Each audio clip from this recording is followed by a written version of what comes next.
Voltamos a apresentar Justiça na Tarde. Justiça na Tarde Debate. São 15 horas agora no horário de Brasília. Então vamos nós, como já havíamos anunciado, iniciar o nosso debate.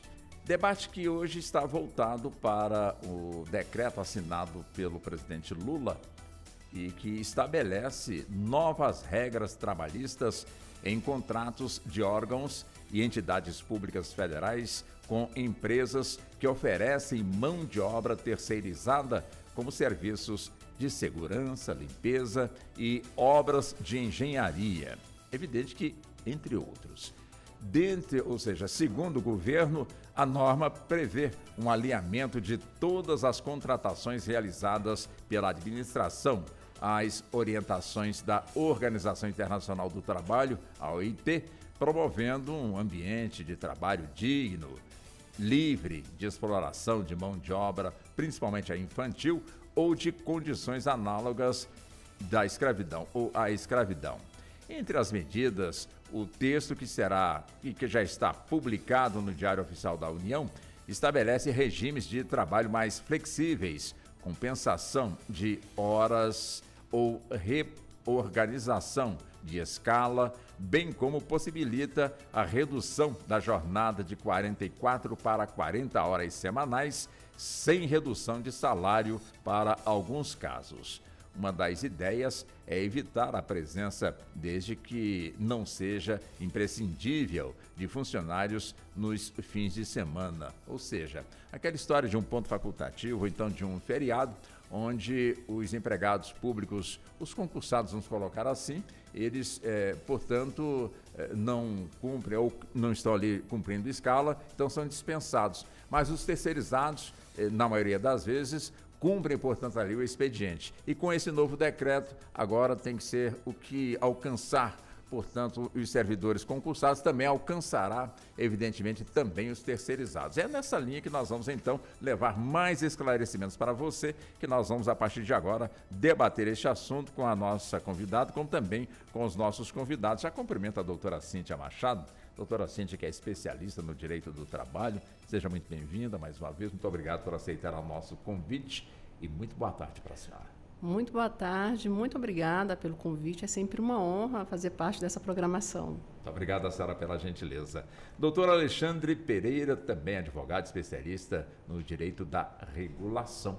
Também seja muito bem-vindo, doutor Alexandre. Muito obrigado por aceitar o nosso convite. Muito obrigado, Walter. Boa tarde a todos os ouvintes também. É uma satisfação estar aqui com vocês hoje. Muito obrigado pela gentileza. Doutor Gilbert de Ângeles. Doutor Gilbert é advogado, é professor de Direito e também diretor da Rede Internacional de Excelência Jurídica. Antes do doutor responder, né, doutor Gilbert, eu conheço ele antes dele ter nascido, né, mas fico muito feliz de tê-lo aqui também no debate. Agradeço muito a gentileza de estar aqui. Nosso abraço a Bernadette Alves, que ele conhece muito bem, né, radialista, jornalista, como também advogada, enfim. Mas seja muito bem-vindo. Muito obrigado também ao senhor por aceitar o nosso convite, doutor Gilbert. Muito obrigado, Walter Lima. Uma honra muito grande estar aqui nesse programa. Quero cumprimentar todos que nos assistem. Um beijo especial, então, já que foi mencionada, a Bernadette Alves, minha querida mãe, que admira muito esse programa, muito essa casa e o Supremo Tribunal Federal.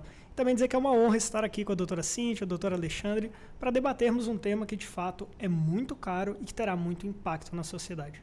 Um impacto que, com toda certeza, é como se pudéssemos entender que vai ajustando, né, doutora Cíntia?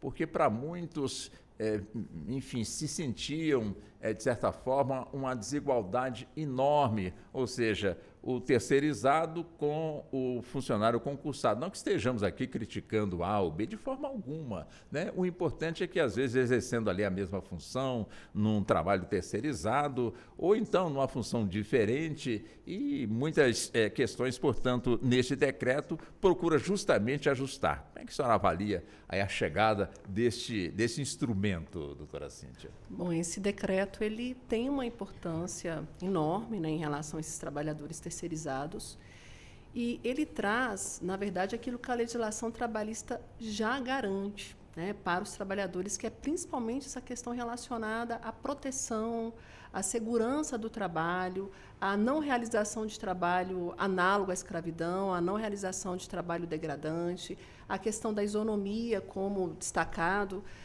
na sua fala. Só que, assim, o descumprimento, lamentavelmente, né, ao longo do tempo, tem sido muito rotineiro, né, se tornou uma praxe, principalmente em relação aos terceirizados.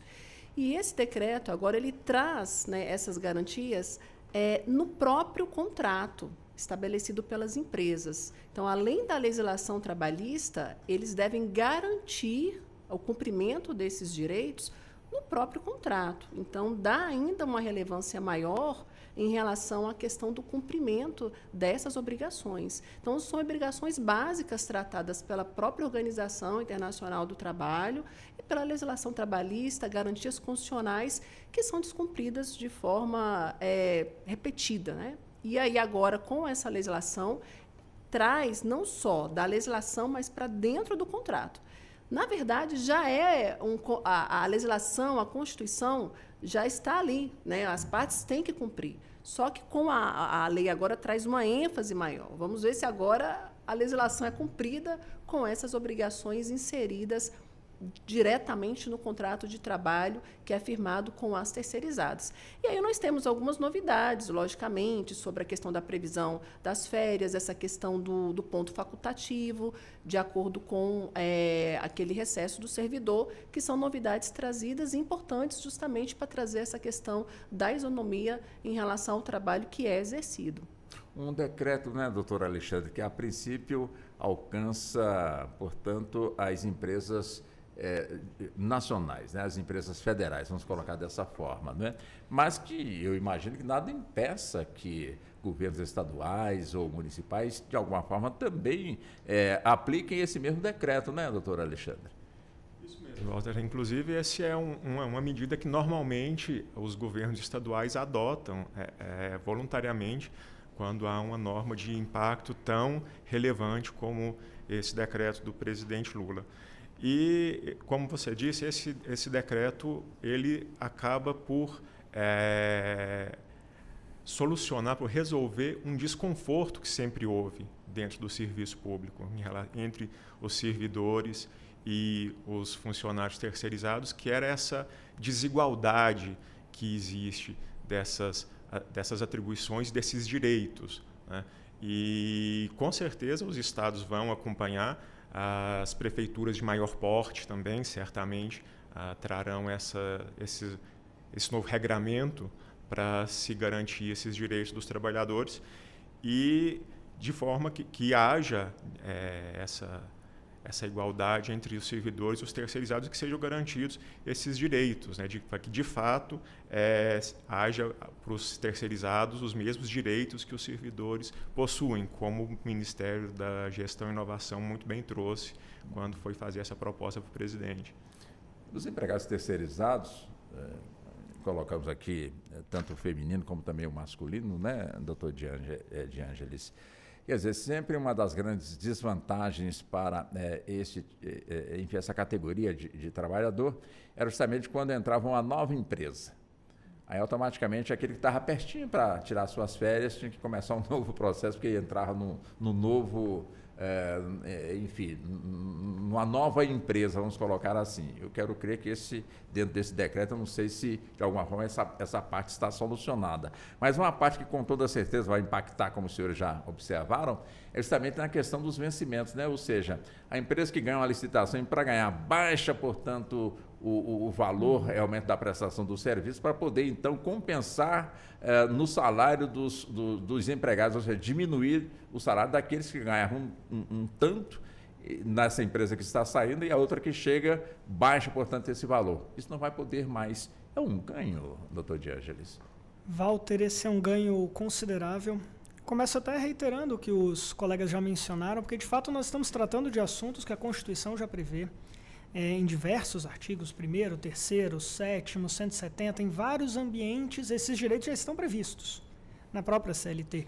Mas vem sendo necessário agora que, por meio de um decreto, diante de tantas violações, tantos descumprimentos, um decreto traga definição um pouco mais detalhada para que a gente tenha mais segurança jurídica aos trabalhadores, para que eles consigam ter a proteção que constitucionalmente já lhes é conferida. A questão que o senhor coloca é muito rica, porque, de fato, nessa disputa de terceirização, um dos pontos centrais é a precarização. Nós vamos ter a oportunidade, imagino, aqui na tarde de hoje, de discutir um pouquinho mais a terceirização no sentido amplo. Tivemos até uma reforma trabalhista em 2017 que mexe na questão da terceirização. É um fator complexo e aqui, naturalmente, não se limita à administração pública quando falo da terceirização no sentido mais amplo.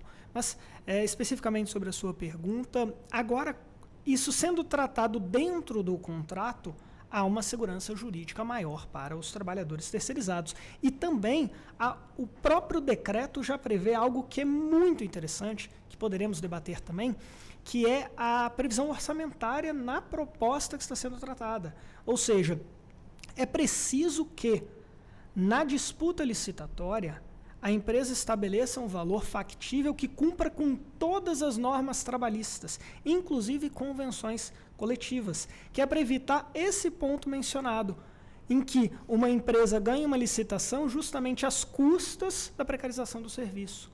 Então, o governo federal, com essa iniciativa, está buscando dar o exemplo. Espero e torcemos para que isso de fato seja bem cumprido e que sirva, com certeza, de exemplo para que os demais entes políticos do nosso país também possam levar isso aos seus trabalhadores terceirizados. Lembrando aqui que nós estamos falando de 73 mil funcionários atingidos diretamente com esse decreto. 73 mil só com esse decreto. Imagina se espalharmos isso para todo o país, saindo da administração pública federal, fundacional e autárquica e indo para os municípios e estados. Então, o alcance é realmente muito considerável e são os direitos dos trabalhadores e é contra essa precarização, é isso que está em jogo nesse decreto. Será que podemos, de alguma forma, doutora Cíntia, imaginar que esse decreto ele chega também para quebrar aquela sensação de que empregado terceirizado é empregado de terceira, quarta categoria?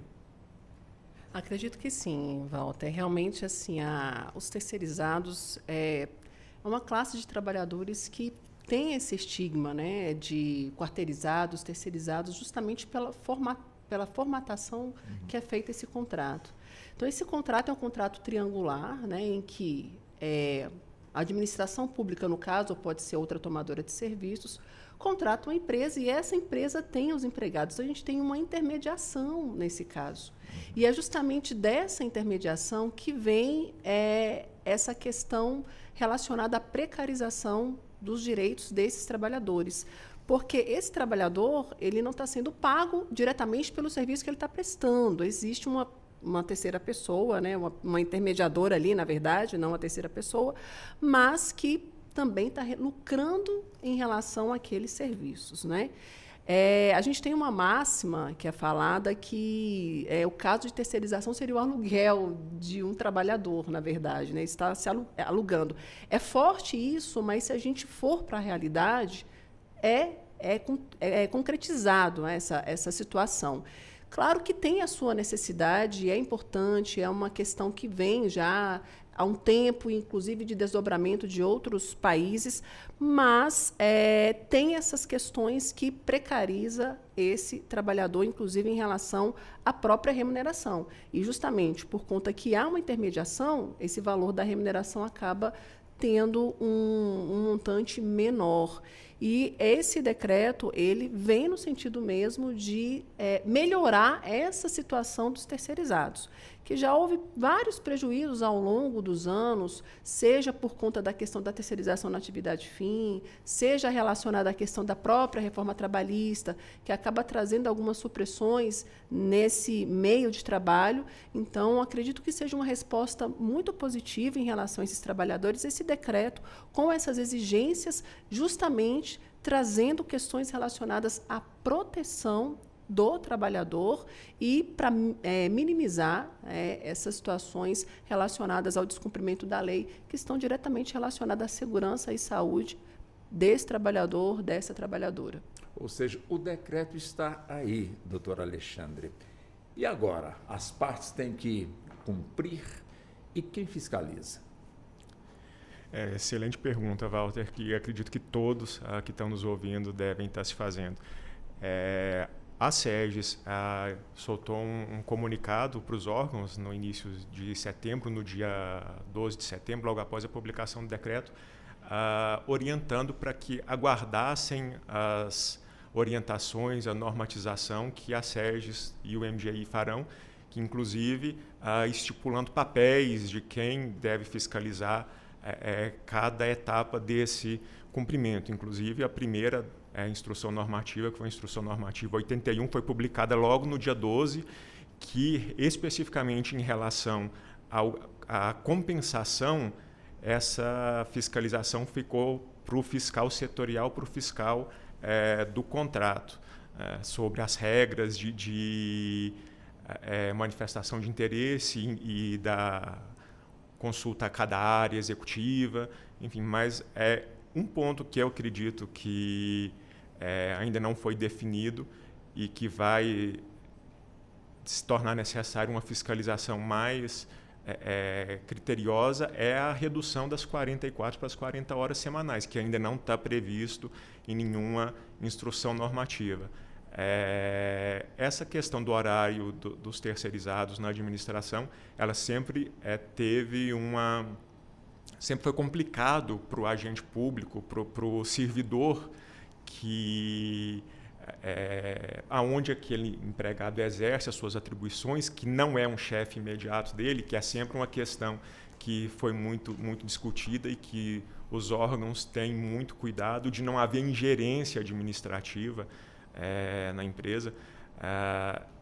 E nesse caso especificamente, a normatização é clara que quando o órgão ele fiscaliza o cumprimento dessas obrigações trabalhistas, isso não caracteriza ingerência administrativa em relação à atividade da empresa. Então, acaba que isso implica na responsabilização de todos os servidores públicos, na responsabilidade de todos os servidores públicos de auxiliarem nessa fiscalização relativa às normas do decreto, às obrigações trabalhistas. Que não é raro você perceber enquanto servidor, eu digo isso, estava comentando com a doutora Cíndia, com o doutor Gilbert, que eu até ontem era servidor público. Minha exoneração foi publicada hoje. Então, eu passei por vários órgãos e eu tive essa vivência de ver no dia a dia como há essa diferenciação entre o servidor e o funcionário terceirizado, em muitos casos conveniado, que a gente tem no serviço público. Então, acho que essa responsabilidade, essa obrigação de fiscalização, ela vai ser, mesmo que não formalmente instituída, ela vai ser de cada servidor que tem contato e que percebe a situação a que aquele trabalhador terceirizado é exposto diariamente.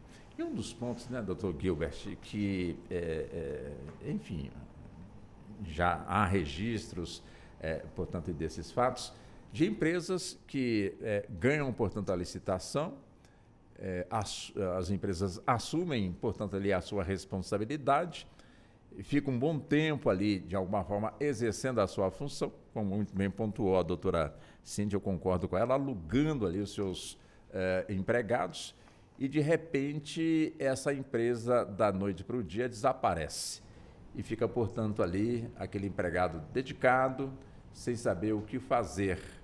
E sem saber, inclusive, a quem ele está prestando o serviço de forma direta ou indireta, já que o patrão ou a empresa que, de alguma maneira, detinha, portanto, ali a responsabilidade, ali pelos seus vencimentos e outras coisas mais, e a pessoa fica, portanto, ali sem saber o que fazer. E agora, o que eu faço? Neste caso desse decreto, de alguma maneira, disciplina também essa questão, ou seja, a empresa que ganhou a licitação, contratou e colocou ali o número de servidores que consta ali, portanto, enfim, da licitação, no contrato, portanto, da prestação de serviço. E, de repente, essa empresa desaparece. Como é que fica este empregado? Essa lei, de alguma forma, ela disciplina essa questão? Excelente questão e, de fato, é uma das mais relevantes quando a gente trata de terceirização, que é a responsabilidade do contratante direto, prestador de serviço e também do tomador de serviço. A gente pode até, futuramente na conversa, ampliar a discussão para os casos onde envolve acidente de trabalho, envolve assédio sexual, assédio moral, questão de trabalho em condição análoga ao de escravo. São várias situações onde teremos que discutir a responsabilidade do tomador de serviço. Mas aqui eu faria menção à Lei 6.019 de 74, que foi, inclusive, alterada substancialmente pela reforma trabalhista de 2017, onde ela traz a chamada responsabilidade subsidiária. O que isso significa de forma bastante simples e objetiva? Significa que aquela empresa tem a responsabilidade de honrar com todas as questões trabalhistas em razão de um contrato. Quando ela não o faz, subsidiariamente, de forma secundária, o tomador de serviço responde por isso. Então, é uma forma de garantir que o trabalhador não fique, a princípio, sem uma proteção. Ocorre que essa situação é bastante delicada na prática. Aqui temos profissionais que conhecem bem a prática real e sabem como isso muitas vezes se torna desafiador. Inclusive, a gente pode ampliar a situação e ir entrando no decreto, porque a doutora Cíntia até mencionou que nós temos a figura da quarteirização. A quarteirização, para quem está nos acompanhando em casa, significa mais ou menos o seguinte: a administração pública contrata uma empresa que tem os seus trabalhadores. Como disse a doutora Cíntia, seria o aluguel desses profissionais. No entanto, essa empresa pode subcontratar outra empresa e oferecer a mão de obra. Essa é a chamada quarteirização, porque saímos daquela relação triangular, passamos a uma relação que envolve uma quarta parte. Essa situação, o decreto trata expressamente, dizendo que a empresa que fez a quarteirização vai responder solidariamente. Então, é uma forma de tratar esse assunto.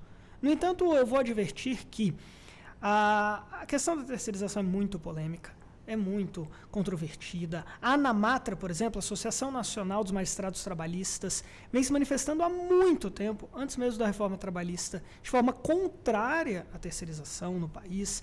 Nós tivemos no ano passado, na Comissão de Direito do Trabalho da Câmara, uma discussão sobre esse assunto e muitos se posicionaram contra a terceirização, justamente porque, na prática, entendem que há alguns problemas reais. E um deles é esse que eu mencionei no início da minha fala, que é a responsabilidade subsidiária. Muitos profissionais do direito entendem que deveria ser solidária para trazer mais segurança ao trabalhador. Mas aqueles que defendem a terceirização pensam que não, justamente porque aumentaria a responsabilidade e inviabilizaria um negócio que faz parte de uma estrutura muito importante, movimenta a economia nacional, o formato da terceirização. Então é um debate muito profundo e que, de fato, ele é bastante interessante, merece até ser explorado com mais calma. E quando a gente fala, né, doutora Cíntia, não desmerecendo, portanto, a função que cada um exerça, como nós aqui citamos, segurança, limpeza, obras, temos jornalistas, temos radialistas, temos médicos, temos engenheiros que também são terceirizados, como também temos advogados, professores, enfim.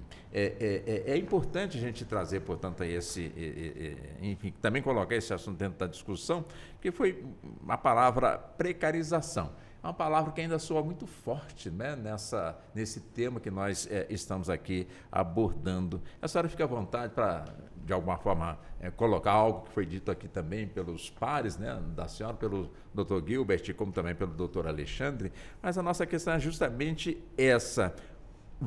Esse decreto chega, e evidentemente que ele chega com todas as ferramentas para que se possa melhorar esse relacionamento, principalmente a questão da precarização. Por onde começar? Para que possamos, de alguma maneira, dentro da experiência da senhora, como profissional do direito, no campo trabalhista, como, de alguma forma, superar essa questão da precarização, que eu quero crer que estejam essa precarização entre o empregado que está sendo alugado com a empresa que venceu a licitação da empresa federal, que, de alguma maneira, fez, portanto, esse processo de licitação, doutora Cíntia. Quando a gente fala em precarização, a gente envolve vários aspectos, né, relacionados à questão da remuneração, à questão da jornada de trabalho, muitas vezes extenuante, relacionado ao ambiente de trabalho, se aquele ambiente de trabalho ele fornece saúde, se ele é salubre, se oferece segurança. Então, a precarização está relacionada a tudo isso, né? E a dignidade daquele trabalhador de exercer as suas atividades dentro dos parâmetros aceitáveis, inclusive já estabelecidos em lei. Em relação ao terceirizado, como bem destacado, né? Hoje nós temos terceirizados não só na atividade meio, mas os terceirizados na atividade fim. E uma das questões principais relacionadas ao terceirizado na atividade fim, porque muitas vezes, né, dentro de uma repartição, seja pública ou privada, nós vamos ter aqueles trabalhadores da atividade meio que o próprio empregador, o tomador de serviço, não vai ter aquele trabalhador lá, efetivo dele, contratado por ele mesmo. E aí tem os parâmetros salariais em relação a isso. Quando a gente fala do jornalista, do médico, do professor, muitas vezes essa casa que vai tomar esse serviço, seja administração pública ou empresa privada, ela já tem um quadro de profissionais daquela área. E aí, quando tem o terceirizado e o efetivo, né, nós denominamos assim, o efetivo, tem a disparidade salarial. Então, essa é uma das principais situações, né, de precarização salarial em relação a esse trabalhador na atividade fim. Porque, muitas vezes, realizando a mesma atividade, com a mesma carga horária, tudo igual, a remuneração é diferente. Então, nós temos assim, muitas demandas judiciais surgiram em relação a isso, né, ao longo do tempo, logicamente. Nós tivemos um momento que a atividade fim ela não era aceitável, passou a ser aceitável. Antigamente, tinha a legislação do trabalhador temporário, né, citado pelo doutor, em que se destacava que nessas situações em que havia uma necessidade de licença do trabalhador efetivo, seja doença, seja por outros motivos que ele fosse passar um tempo, essa empresa poderia trazer um trabalhador da mesma atividade, mas, e a legislação é muito clara, né, em relação a isso, mantendo as mesmas condições daquele outro que saiu, ou seja, o mesmo salário, as mesmas condições. E aí essa interpretação ela foi estendida em outras situações e hoje nós temos aí a atividade fim. E uma das questões interessantes do decreto é que ele fala aquele que trabalha com exclusividade, né? O trabalhador contratado com exclusividade, ele vai ter direito aos mesmos direitos daquele efetivo. É o que ela traz de interpretação em relação a isso.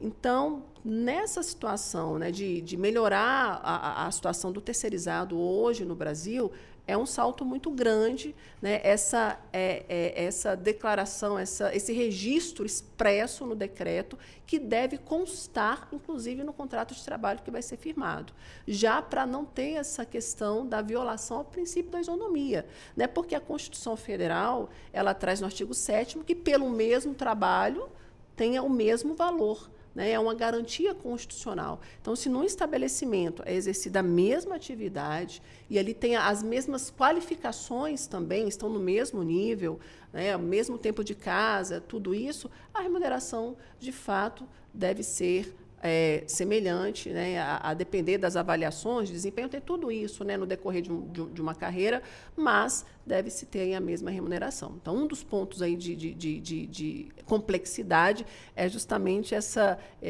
distorção salarial que existe do trabalhador terceirizado e é uma das principais reclamações realmente. Agora, doutor Alexandre, você talvez fique à vontade, caso o senhor queira apontar o que foi daqui dito, enfim. Mas a questão que eu levanto com o senhor, né? Geralmente, num processo licitatório, vence aquela empresa que apresenta o menor preço. Ponto. E aí, com esse decreto, quer dizer, como é que fica aí essa questão do menor preço, mantendo essa mesma prática? Mantém-se também, no caso, a precarização ou não? Olha, Walter, como o decreto ele traz essas balizas de se respeitar esses valores mínimos ali na formação do preço, a expectativa é que deixe de haver tanta precarização como há hoje.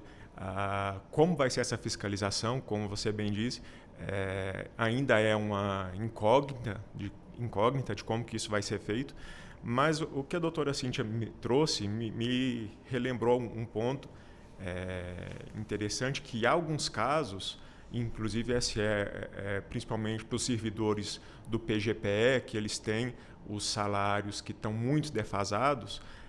Há alguns casos em que nos ministérios há contrato de terceirização, em que o empregado terceirizado ele recebe mais do que o servidor efetivo que exerce aquela atividade. Isso não significa que não há uma precarização do terceirizado. É uma demonstração de que, como para aquela carreira específica, está tão defasada a remuneração. E, nesses casos, há uma insatisfação generalizada, tanto dos servidores como dos terceirizados.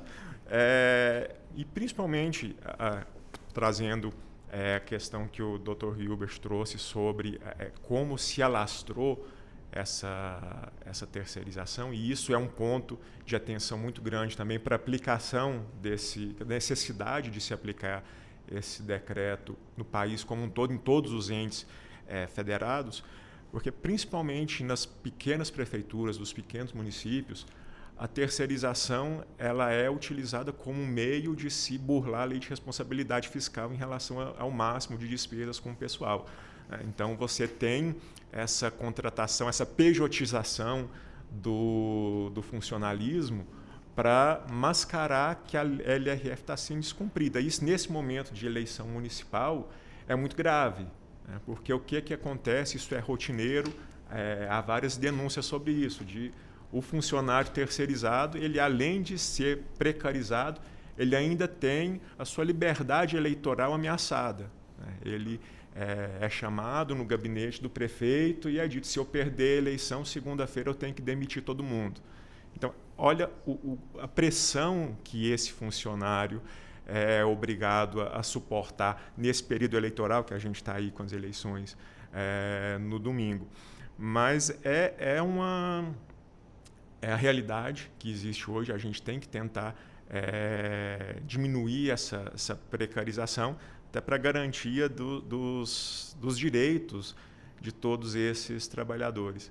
Perfeito. Bom, eu tenho uma colocação agora para o doutor Gilbert de Angelis, mas antes apenas registrando Denilson aqui conosco, né, Denilson? Trazendo... Chega aqui, Denilson. Denilson é o nosso coordenador de rádio e televisão. Tudo bem, Denilson? Seja bem-vindo aqui ao nosso estúdio.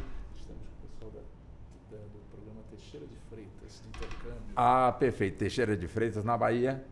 Não? É um programa de intercâmbio das universidades. Ah, perfeito. Perfeito. Sejam bem-vindos, então. Tá bem? Tá bem. Fiquem à vontade também, viu, Denilson? Do Haiti, da Bolívia e os colegas aqui do Sul. Haiti, Bolívia e também aqui do Brasil. Sejam muito bem-vindos, tá bem? Muito obrigado. Fiquem à vontade. Obrigado. Doutor de Angelis, quer dizer, nesse assunto nós estamos aqui abordando questão de terceirização e também com a chegada desse novo decreto. Aí eu justamente pergunto ao senhor, porque quando acontece, no caso aí, a licitação para trazer pessoas que não são do quadro para realizarem, portanto, o seu trabalho, há muita discussão por que não faz um concurso público ao invés de terceirizar. Ou seja, vamos, portanto, de alguma forma, fazer com que efetive o pessoal através de concurso e não terceirizar. Como é que o senhor vê essa discussão?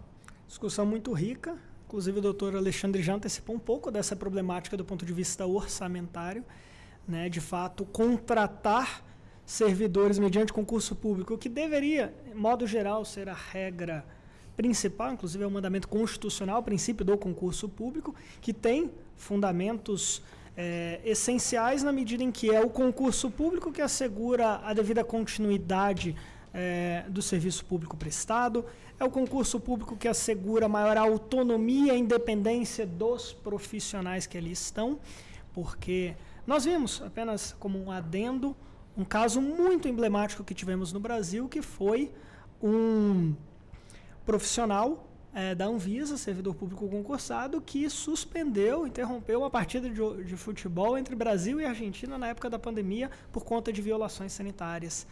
Aquilo ficou marcado como uma independência que o servidor público só pode ter sendo concursado. Uma pessoa que não é concursada não teria condição jurídica, política, de interromper um jogo Brasil e Argentina, se não fosse com a segurança que o concurso público dá. Então, de fato, o concurso é o caminho principal. No entanto, é mais caro porque a precarização do profissional terceirizado faz com que seja mais barato para a administração pública.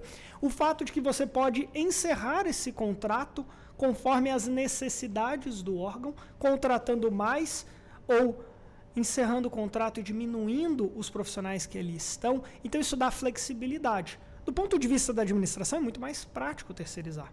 Do ponto de vista do interesse público, muitas vezes o concurso é o caminho mais adequado. Então, há uma disputa que é puramente compreensível e racional de debatermos. No entanto, eu vou fazer um acréscimo aqui que eu acho interessante.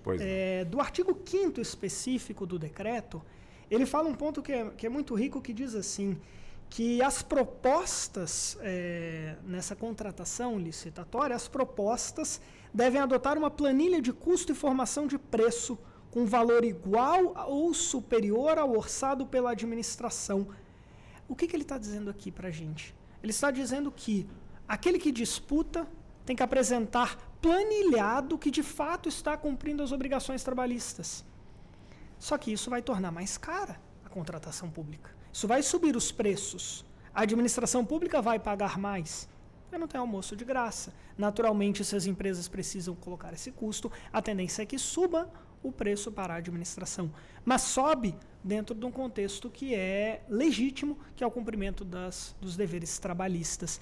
Então, é uma discussão orçamentária, uma discussão complexa, muito rica. Eu até jogo a bola depois para os colegas, porque esse tema é polêmico e é muito interessante. Eu já bato no peito e já transfiro aqui para a doutora Cíntia, essa bola que o senhor joga, doutor Gilbert, porque realmente, como o doutor Gilbert pontuou, o doutor Alexandre também já trouxe esse tema também, ou seja, vai ter que aumentar os preços. E o senhor disse que hoje tem situações em que o terceirizado ganha mais do que o concursado.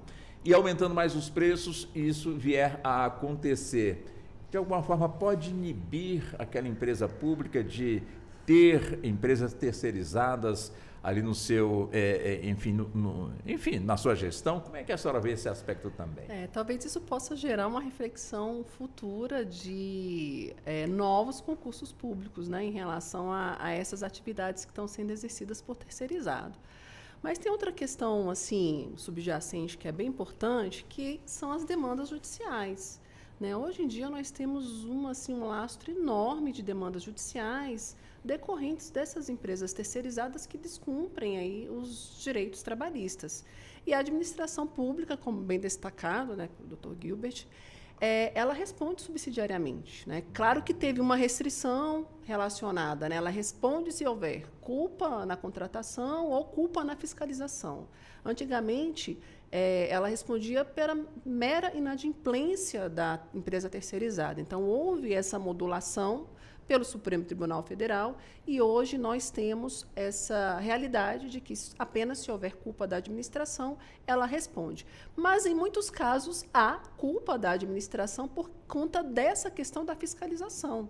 Né? Tanto que o decreto traz já como uma questão prévia essa planilha.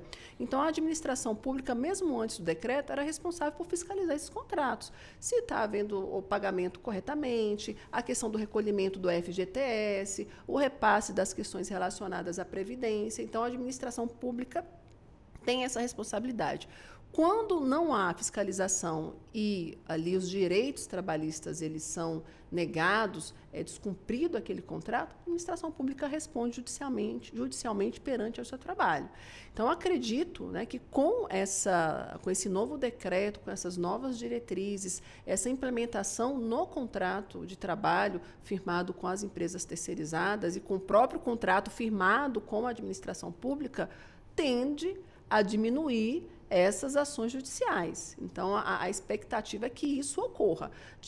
Diminuindo ações judiciais, embora tenha um gasto maior por conta aí desses cumprimentos que são necessários, né, na verdade, a gente está falando de algo que já era para ocorrer. Né? Não é que é um gasto que a administração pública vai ter e a empresa terceirizada vai ter. Já era para elas já terem orçado isso e ter essa previsibilidade. Mas, né, fazendo a balança, vai ter um aumento, sim, mas, em contrapartida, acredito que terá uma redução de demandas judiciais, porque fica muito mais difícil descumprir agora a legislação trabalhista com essas imposições feitas no decreto. Agora, doutor Alexandre, claro, né, com esse decreto, pelo pouco que eu pude entender, ou seja, chegou a nova empresa que venceu a licitação, então ela será que vai fazer a gestão, portanto, enfim, daquele contrato. Quer dizer, ela chega e encontra ali já as pessoas, de alguma maneira, já exercendo funções e claro, né, eu imagino que, no caso, a empresa pública não pode interferir, ou pode interferir, enfim, eu gostaria de ouvir o senhor justamente sobre esse aspecto. E diante dessa questão, né, de salário, não pode baixar o salário de quem você foi encontrar. Isso não pode, de alguma forma, fazer com que a empresa chegue e de certa forma, demita ou que não vou aceitar ninguém do contrato antigo nesse novo contrato. E, de certa forma, causa uma inquietação naqueles que, de alguma maneira, estão esperando chegar a nova empresa e de repente, vai ser todo mundo demitido. Quer dizer, esse decreto, de alguma forma, traz alguma segurança para que isso não aconteça? Bom, Walter, essa inquietação, ela sempre acontece cada vez que se muda um contrato terceirizado nos órgãos, né? A administração ela não pode determinar quais pessoas vão ser contratadas, mas é conveniente, é interessante para a empresa manter as pessoas que têm aquele conhecimento, até por causa da curva de aprendizagem, uma pessoa que já sabe o trabalho. Então, fica talvez até mais barato para ela, para não ter rotatividade pessoal, de ter que substituir quem não consegue executar aquele trabalho a contento. Nessas situações, a gente identifica, eventualmente, algum trabalhador que fica anos no órgão pela expertise que ele tem. A empresa que sucede a anterior opta por manter aquele profissional pela sua boa qualidade, eventualmente até dando a ele um cargo para orientar os demais. Em relação, no decreto especificamente, eu não consegui identificar nada específico, né, em relação a essa segurança desses trabalhadores, mas só aproveitando, desculpa, a anotação, que você questionou para a doutora Cíntia em relação a se a terceirização, ela, as hipóteses em que você tem um terceirizado que ganha menos do que um servidor público, se não diminuiria essa demanda por serviço público. Em muitos desses casos, que agora estão mais resguardados pelo novo decreto, há hipóteses em que o órgão poderia fazer um concurso público temporário, né, para uma situação específica que você tem um passivo processual, você tem algo mensurável, algo justificável, que tem um tempo determinado. Mas por que os órgãos optam por terceirizar? Porque eles têm um controle total, entre aspas, sobre esse contrato. Eles não dependem de uma autorização do Ministério da Gestão para fazer essa contratação, que é o que acontece hoje quando se tem um concurso público, como sempre aconteceu, na verdade. E no Executivo você tem uma liberdade muito menor, né, o órgão. No Judiciário, em regra, o órgão, um servidor pede exoneração, o tribunal já chama o próximo da fila. No Executivo não existe essa cultura, né? Quando o órgão perde um servidor, ele precisa de uma nova autorização para nomear um outro servidor para aquela mesma vaga, mesmo que não tenha sido declarada uma vacância daquele cargo por uma posse em outro cargo público inacumulável. Aquele cargo, aquele servidor se desligou. O órgão não pode suprir. Isso depende de uma nova autorização e torna mais atrativo para o órgão fazer essa contratação terceirizada. A responsabilização, como o professor Gilbert bem relatou, hoje subsidiária, a doutora Cíntia também disse, acaba dando uma certa garantia para esse órgão que, se a empresa cumprir todas as suas obrigações corretamente, não vai trazer nenhum problema substancial para o órgão, e então ele acaba optando, às vezes não tão voluntariamente assim, pela terceirização. E isso se torna um ciclo vicioso, infelizmente. Você ter essas pessoas que estão sempre, rotineiramente, isso sempre existe. Hoje está acontecendo em vários órgãos, de pessoas que tiveram o contrato da sua empresa rescindido e não há orçamento para contratar uma próxima empresa. Há alguns casos em andamento que eu tenho conhecimento que isso está acontecendo hoje, de centenas de funcionários terem sido dispensados porque não houve recursos para se firmar um novo contrato para manter aquele serviço. Então, nesse caso, perde o cidadão, que vai ter um serviço que estava sendo prestado e deixou de ser prestado porque não tem quem faça, perde o empregado terceirizado, que ele não tem, a garantia dele é no âmbito daquele contrato terminou, ele não tem mais uma segurança, uma garantia de emprego, e acaba perdendo o órgão também porque não consegue organizar as suas atividades, né? Principalmente em tempos de teletrabalho. Na maioria dos órgãos hoje do Executivo, a maior parte dos servidores está remoto. E presencialmente você encontra os funcionários terceirizados. Então, há setores hoje que são setores fantasma, porque os servidores estão todos trabalhando de casa e é mais difícil de você repor esse serviço, de passar essas atribuições para um servidor que não está presente, né? Então, é uma questão realmente complexa e que precisaria de uma cautela a mais, de uma proteção a mais para esses funcionários, com certeza.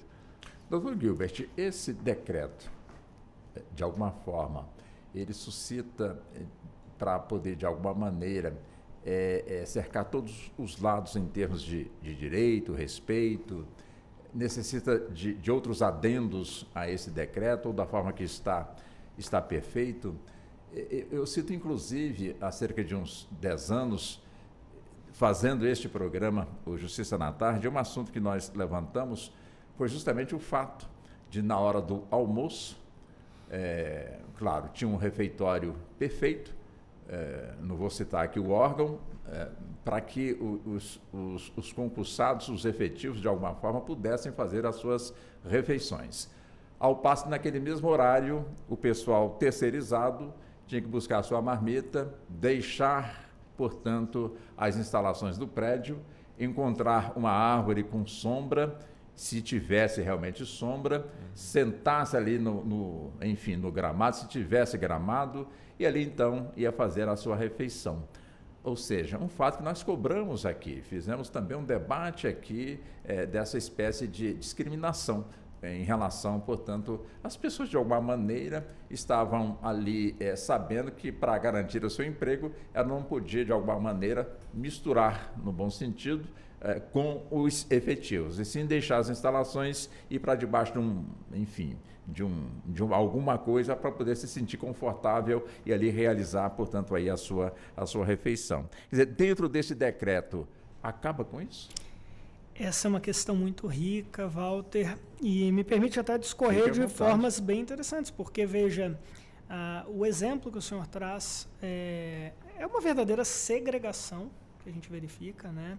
Isso, infelizmente, é usual em termos de terceirização, e isso nos leva à ampliação do debate, porque, primeiro, obviamente, aqui citando algo que não pode nunca ser esquecido, que é o fundamento da República Federativa do Brasil, a dignidade da pessoa humana. A dignidade da pessoa humana sendo frontalmente violada. Nós temos, e foi um dos primeiros pontos que nós traçamos no início dessa conversa, é que o decreto, em vários pontos, ele, na verdade, traz o que a Constituição já estabelece. Já estabelece desde 1988. Então, por exemplo, Quem tiver interesse, se estiver em casa, depois faça a leitura do decreto, sobretudo do artigo 2º, porque o artigo 2º fala que o contrato deve conter e traz algumas situações. E fala, por exemplo, da erradicação do trabalho análogo à condição de escravo. Ora, isso daqui já está definido como sociedade do ponto de vista jurídico há muito tempo. A Constituição já traz isso de maneira muito clara, todas as normas do direito brasileiro já definem isso de maneira muito clara. Constar no contrato que não teremos essa possibilidade, isso já está muito definido há bastante tempo. Mas veja, é comum falarem que não há placa, onde tem placa tem história. Onde tem um decreto mandando colocar aquilo que já é óbvio, é porque tem história. E a história está por trás, por exemplo, do que nós vimos nos últimos anos, de várias operações da polícia, operações do Ministério Público do Trabalho, do Ministério do Trabalho, identificando, por exemplo, situações de trabalho análogo ao de escravo, e todos os casos recentes envolviam, pelo menos os mais famosos, envolviam terceirizados. A questão da terceirização e da precarização caminham em larga medida, não vamos generalizar, mas em larga medida, caminham juntos. Então é um problema muito grave que nós temos. Eu vou aproveitar a sua deixa, Walter Lima, para falar um pouco sobre assédio moral e sexual dentro da administração pública no sentido do terceirizado. Porque, veja, o terceirizado, ele não tem a estabilidade. Ele pode ser trocado a qualquer momento, ele não tem uma segurança jurídica forte. O que faz com que ele seja uma vítima, um potencial muito atraente para pessoas de má índole que praticam esses atos. Então, é uma situação muito sensível. E aí o decreto, nesse ponto, eu faço um elogio ao decreto, que no artigo 2º, inciso 3, ele nos traz, no inciso 3, o seguinte, vou até consultar para falar exatamente, ele fala que o contrato deve conter a recepção e o tratamento de denúncias de discriminação, violência e assédio no ambiente de trabalho. Esse ponto é muito importante, porque aí não é apenas reproduzir o que já está dado pelo nosso direito, e sim colocar que o contrato vai prever um canal de denúncia, porque o canal de denúncia, a forma como será feita,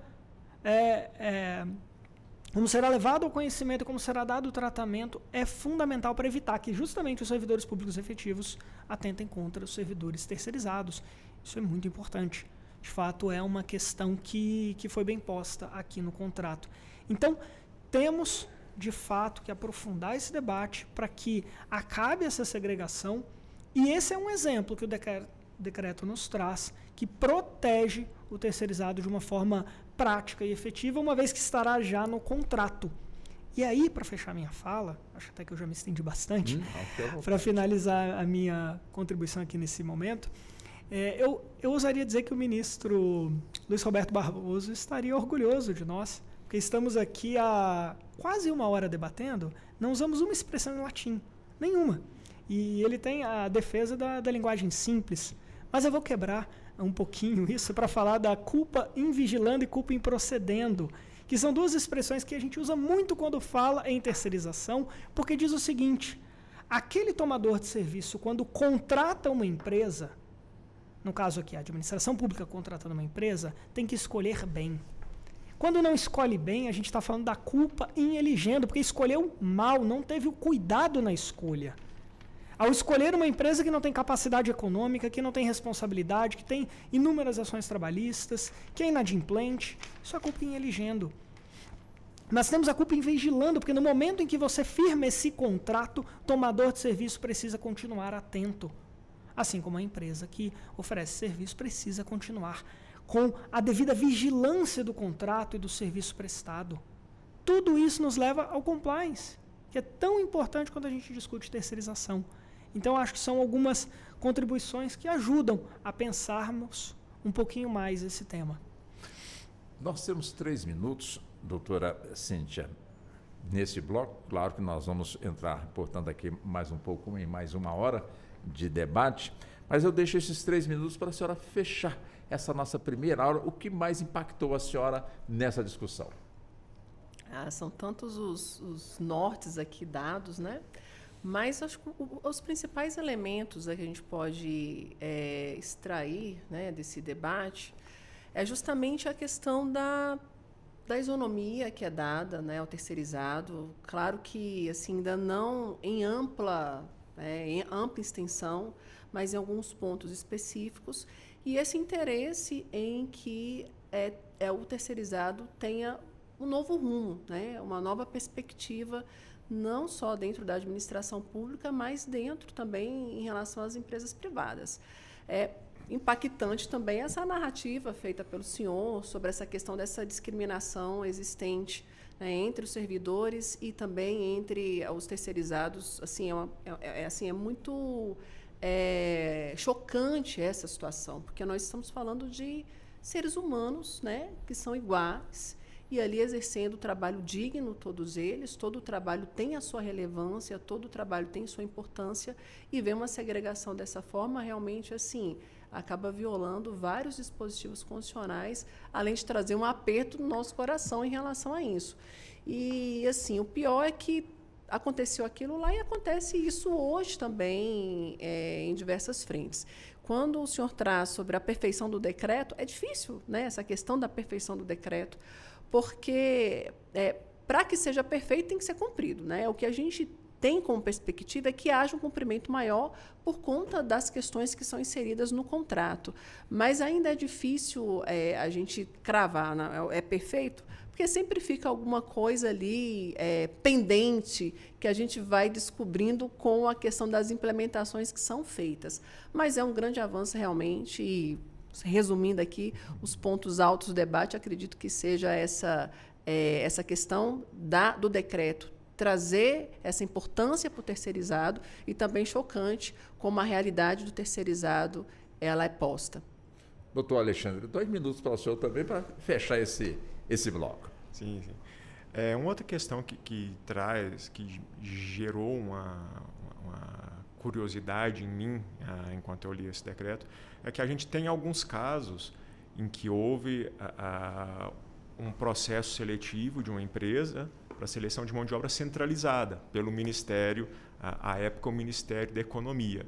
Então, foi como se fosse uma ata de registro de preço para contratação de pessoal, que me pareceu muito estranho à época, e vários órgãos pensavam em aderir. Então, como que seria uma fiscalização desse processo? E dos contratos que estão em andamento? A SERGES diz que as empresas terão prazo para se adaptar, mas isso não seria um ponto de judicialização? Não iria se questionar a segurança jurídica? Como que vai ser feita a adaptação dos contratos vigentes para esse decreto? A gente tem uma diretriz muito clara para os novos contratos, né, da formação de preço e da responsabilização. Mas e para os contratos recentes?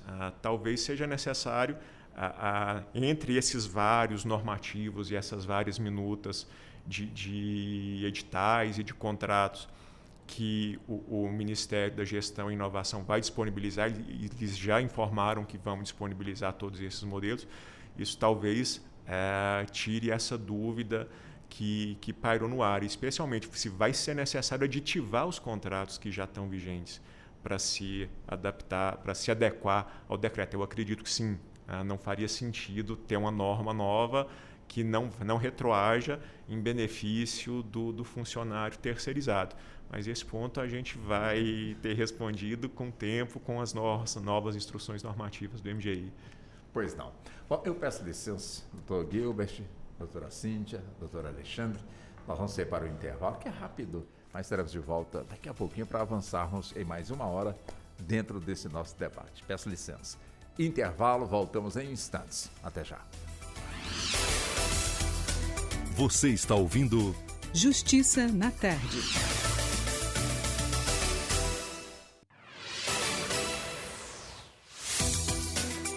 Voltamos a apresentar Justiça na Tarde. Justiça na Tarde Debate. E vamos nós, são 16 horas mais 2 minutos, avançando já na segunda hora do nosso Justiça na Tarde debate, que hoje está justamente trazendo para discussão esse novo decreto que de alguma forma traz muitas novidades em torno, portanto, aí do trabalho terceirizado.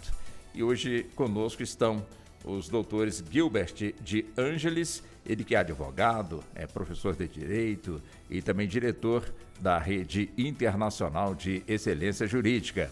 Também o doutor Alexandre Pereira, que é advogado especialista em Direito da Regulação, e a doutora Cíntia Machado, ela que é advogada especializada na área trabalhista. Quer dizer, pelo que já foi colocado até agora, doutora Cíntia, voltando com a senhora, quer dizer, as empresas terceirizadas, de alguma forma, vão ter que rever, portanto, aí, os seus procedimentos, as suas relações, tanto com quem, de alguma forma, está sendo contratado para realizar aquela função numa empresa pública, como também rever a forma de relacionamento entre os seus empregados, que são os terceirizados, com um relacionamento mais amistoso, caso não exista essa questão, na empresa onde, enfim, o serviço será prestado. Como é que a senhora avalia também essa questão?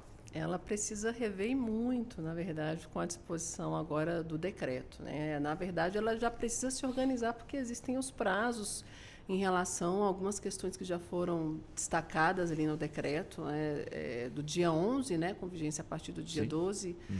E aí foi dado o prazo de 30 dias para algumas organizações já. Então, elas já estão revendo, né, as questões relacionadas a férias, por exemplo, né, relacionadas a essa questão da planilha mesmo, dos gastos. Então, ela precisa de uma nova organização, porque antes do decreto, é claro que ali eles têm ciência da legislação trabalhista e das garantias constitucionais, né? Só que isso acaba teria uma facilidade maior de ser desrespeitado, porque ali o contrato foi firmado e isso vem ao longo da contratação acontecendo os descumprimentos contratuais. Agora não, agora ela já tem que trazer isso no momento inicial ali da contratação. Então, ela já precisa se organizar para estabelecer a planilha dos gastos, ela já precisa se organizar em relação às férias dos seus empregados, que é um problema muito grande que se tinha, né, em relação a esses empregados, porque acontecia muitas vezes, acontece, na verdade,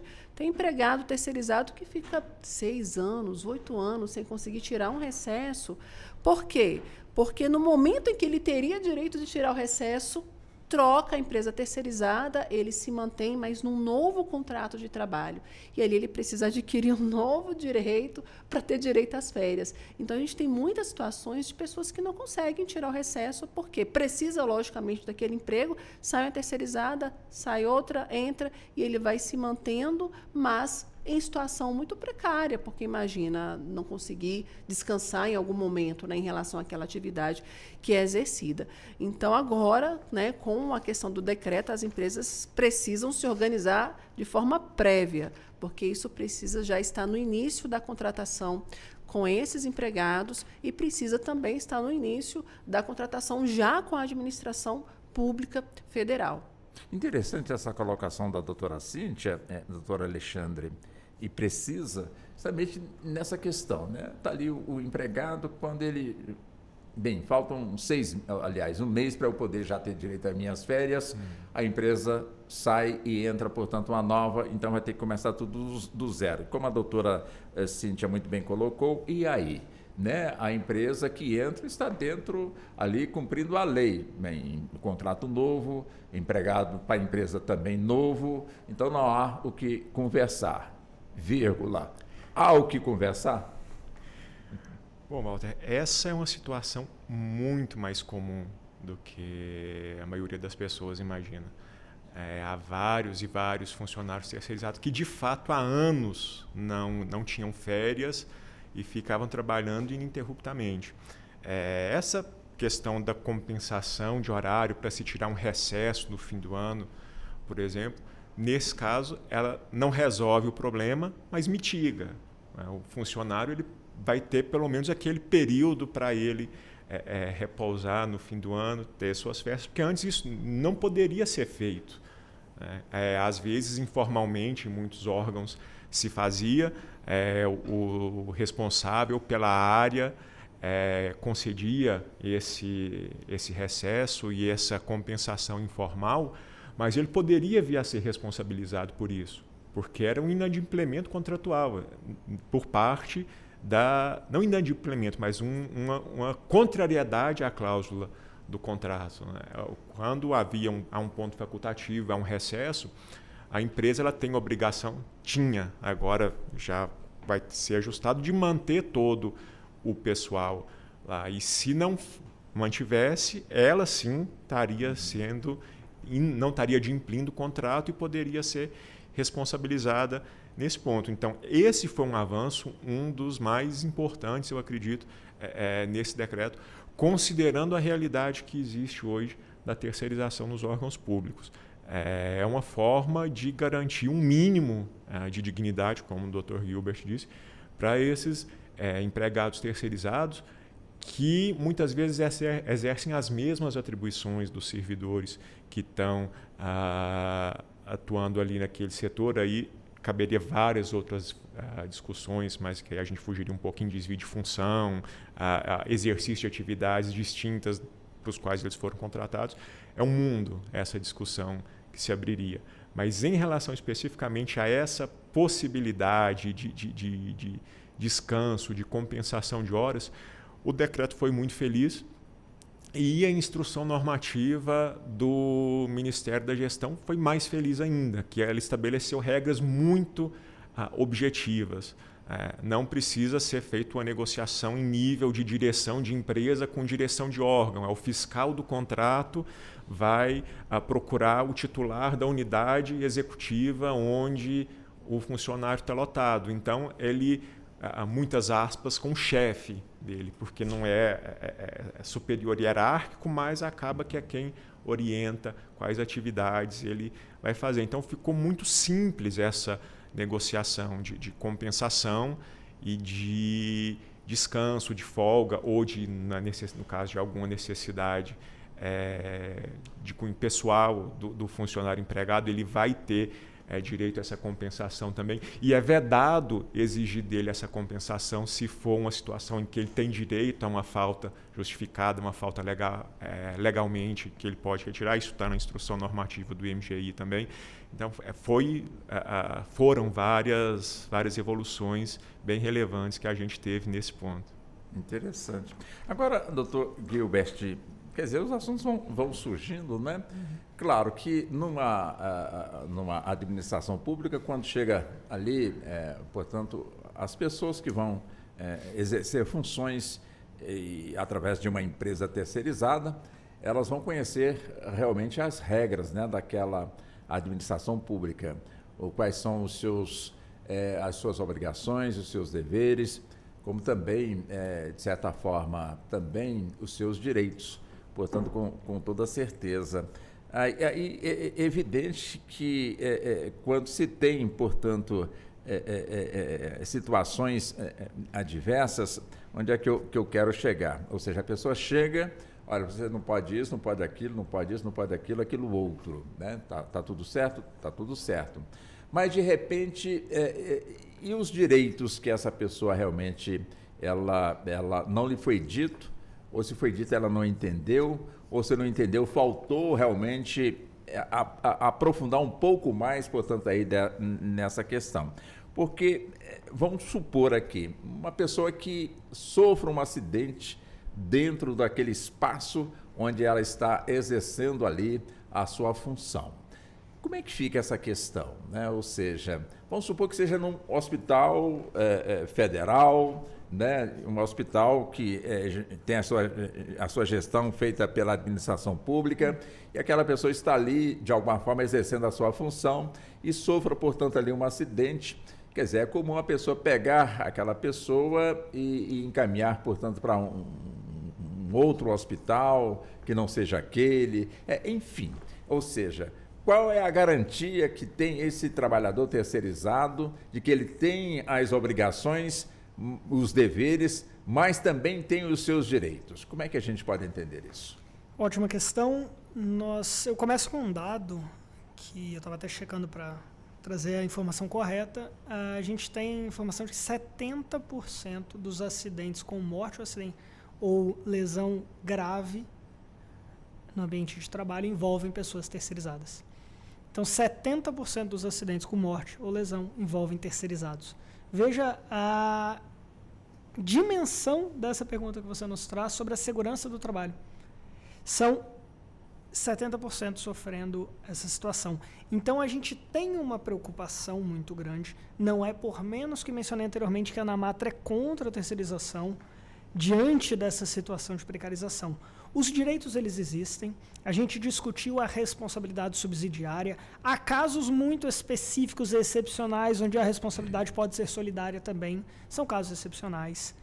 Mas isso normalmente é matéria tratada em juízo. É matéria levada à justiça. Temos a justiça do trabalho, uma justiça importante, uma área especializada que foca nessas questões sensíveis. Nós temos lá os juízes do trabalho, nós temos os TRTs, 24 TRTs no Brasil, nós temos o TST como Tribunal Superior do Trabalho. Toda essa estrutura voltada a combater justamente essas situações. Isso passa por a atuação do Ministério Público do Trabalho, isso passa por a atuação do Ministério do Trabalho também e reclamações trabalhistas, que muitas vezes vão questionar essas discussões. Os direitos, eles existem, é sempre importante que, em caso de violações, o profissional procure um advogado especialista, um advogado ou advogada, obviamente, especializado em direito do trabalho, que possa dar a orientação específica ao caso concreto. Mas, certamente, num caso de acidente de trabalho, haverá uma proteção jurídica significativa. A questão é lutar. Von Järiger sempre nos trouxe essa reflexão importante da luta pelo direito. O direito é conquistado com luta e é preciso, de fato, buscar a orientação no caso concreto, fica essa orientação a quem está nos ouvindo, e também lutar pelos seus direitos. Agora, até aproveitando a deixa dessa questão, eu amplio um pouquinho para dizer o seguinte: quando nós falamos da precarização, do terceirizado, nós temos dois pontos muito importantes. Um é o que já tratamos bastante aqui, dessas diferenças, muitas vezes, no que diz respeito à remuneração, os benefícios. Mas temos um segundo lado que quem critica a terceirização traz, que é a questão política. Não política partidária, política no sentido de que há um enfraquecimento dos sindicatos. Vou trazer aqui um exemplo a fins de ilustração e reflexão. Imaginemos o sindicato dos bancários, que é um sindicato forte, tradicional no Brasil. Quando você começa a terceirizar pessoas que atuam na atividade bancária, que começam a não fazer parte do sindicato, são os diversos profissionais, inclusive de limpeza, por exemplo, mas que fazem também a vigilância privada, que acabam não se sindicalizando junto a esse sindicatos bancários. Você começa a enfraquecer. Tem a questão da contribuição sindical, tem vários aspectos que com isso temos um enfraquecimento do sindicato. E se der um enfraquecimento do sindicato, é menos força para fazer a luta pelo direito. O direito trabalhista se construiu à base de luta. Muita luta para se conquistar questões mínimas, como o impedimento ao trabalho infantil. A própria escravidão, né, que era uma realidade no Brasil, que foi construído na base da escravidão. Então, de fato, nós temos uma questão política no sentido de que os sindicatos são enfraquecidos a partir da terceirização e isso dá maior força para os empregadores. É por isso que essa discussão da terceirização é tão cara e, ao mesmo tempo, tão polêmica. Mas não seria o caso, diante dessa colocação do Dr. Gilbert, com muita propriedade, doutora Cíntia, que os empregados terceirizados, que também tenham a sua própria instituição sindical e de alguma maneira, faça com que ela seja forte também, como muito bem pontuou o Dr. Gilbert, que acompanhe os sindicatos bancários, já que ele citou essa categoria. Quer dizer, são várias as categorias que hoje prestam seus serviços no ramo da terceirização. Como é que a senhora vê isso? A questão ela foi bem tratada pelo Dr. Gilbert, porque acaba tendo realmente uma repartição desses trabalhadores, né? Dentro da representação sindical, nós temos aqueles sindicatos que eles são específicos para aquelas pessoas que têm alguma atividade específica, algum diploma, por exemplo, médico, engenheiro. Sim. E nós temos os sindicatos que ele vai de acordo com a atividade preponderante da empresa.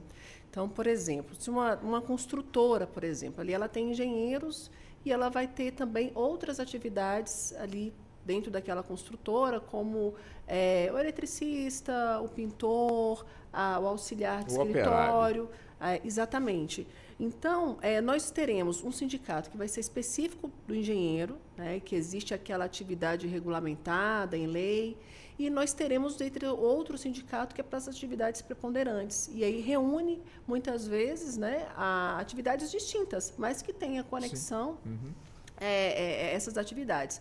Então, quando a gente traz essa questão da terceirização, a gente acaba realmente tendo uma segregação das forças ali desses trabalhadores e tendo esse enfraquecimento.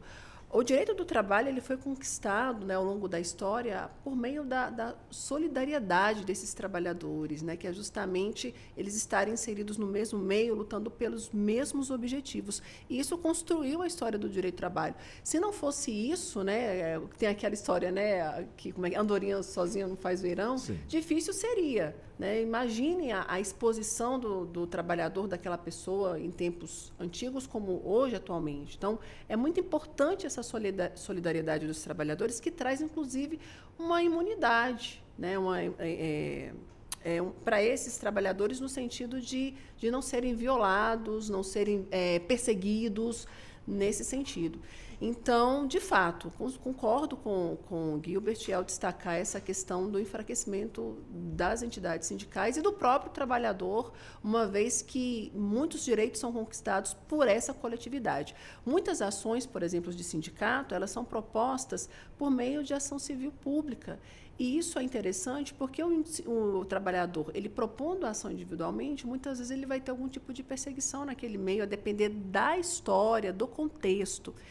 E dentro de uma ação coletiva, né, ele acaba não sofrendo essa perseguição porque ele não está exposto ali, o nome dele não está exposto. Então, nós temos essa importância dentro da terceirização também, com o fortalecimento do sindicato, que acaba tendo, né, infelizmente, esse enfraquecimento por conta da própria terceirização, né, e a dificuldade dessa solidariedade entre os trabalhadores.